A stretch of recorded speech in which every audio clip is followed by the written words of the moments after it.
आइए अब स्वाध्याय के क्रम में हम महर्षि दयानंद सरस्वती जी रचित सत्यार्थ प्रकाश के भूमिका से स्वाध्याय कर रहे हैं। महर्षि जी इस ग्रंथ को लिखते हुए लिखते हैं कि यह 14 समोल्लास में है। इसमें प्रथम समोल्लास में ईश्वर के ओंकार आदि नामों की व्याख्या है। द्वितीय समोल्लास में संतानों की शिक्षा, तृतीय समोल्लास में ब्रह्मचर्य, पठन पाठन व्यवस्था, सत्यासत्य ग्रंथों के नाम और पढ़ने पढ़ाने की रीति। चतुर्थ समोल्लास में विवाह और गृहस्थाश्रम का व्यवहार। पंचम समोल्लास में वानप्रस्थ और संन्यासाश्रम की विधि। छठे समोल्लास में राजधर्म। सप्तम समोल्लास में वेदेश्वर विषय। अष्टम समोल्लास में जगत की उत्पत्ति, स्थिति और प्रलय। नवम समोल्लास में विद्या अविद्या, बंध और मोक्ष की व्याख्या। 10वें समोल्लास में आचार अनाचार और भक्ष्याभक्ष्य विषय। 11 समोल्लास में आर्यावर्ती मत मतांतर का खंडन मंडन विषय। 12 समोल्लास में चार्वाक, बौद्ध और जैन मत का विषय। 13 समोल्लास में ईसाई मत का विषय। 14वें समोल्लास में मुसलमानों के मत का विषय और 14 समोल्लासों के अंत में आर्यों के सनातन वेद विहित मत की विशेषतः व्याख्या इस ग्रंथ में लिखी गई है। वेद विहित माने वेद जिसका आदेश देता है। वेद विहित का क्या मतलब हुआ? वेद जिसका आदेश देता है, तो उसकी व्याख्या लिखी गई है। और कहते हैं वेदानुकूल जो कोई भी बातें हैं उसे मैं भी यथावत मानता हूँ। जैसा वेद में लिखा है वैसा ही मैं भी मानता हूँ और सबको इसी प्रकार से मानना चाहिए। कल हमने स्वाध्याय किया था कि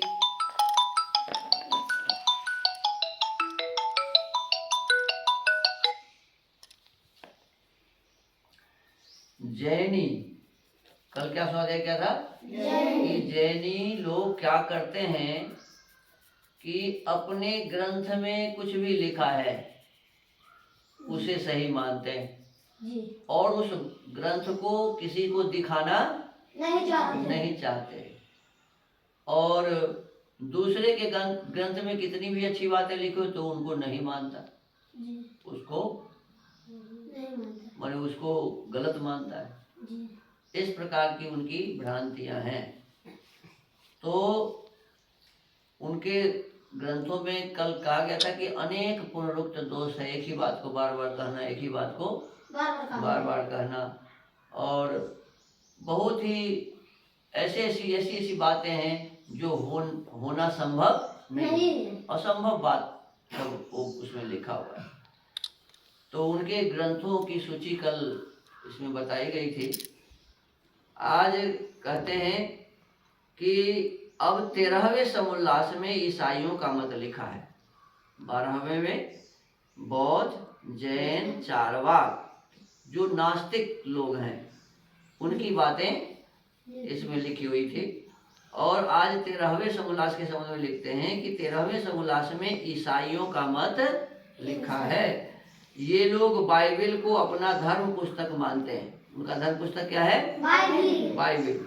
इनका विशेष समाचार उसी 13वें समोल्लास में देखिए।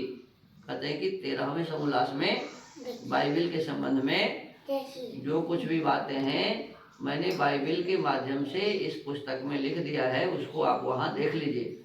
और 14वें समोल्लास में मुसलमानों के मत विषय में लिखा है। ये लोग कुरान को अपने मत का मूल पुस्तक मानते हैं। किसको? कुरान को। और भी बहुत सारे पुस्तक होंगे लेकिन मुख्य क्या है? कुरान। तो कुरान को अपना मूल पुस्तक मानते हैं। इनका भी विशेष व्यवहार 14वें समोल्लास में देखिए। और इसके आगे वैदिक मत के विषय में लिखा है। मैंने स्व मंतव्य प्रकाश सबसे अंत में 14वें समोल्लास के अंत में लिखा है। जो कोई इस ग्रंथकर्ता के तात्पर्य से विरुद्ध मनसा से देखेगा। अब स्वामी जी का तात्पर्य क्या है? उनका तात्पर्य है कि समाज में जो बुराई है, जिनके कारण फैला हुआ है, उन बुराइयों को हटाने के लिए उस कारण को हटाओ। यदि आपके भीतर कोई बुराई है और आपके किसी कारण से फैला हुआ है तो उस कारण को हटाओ।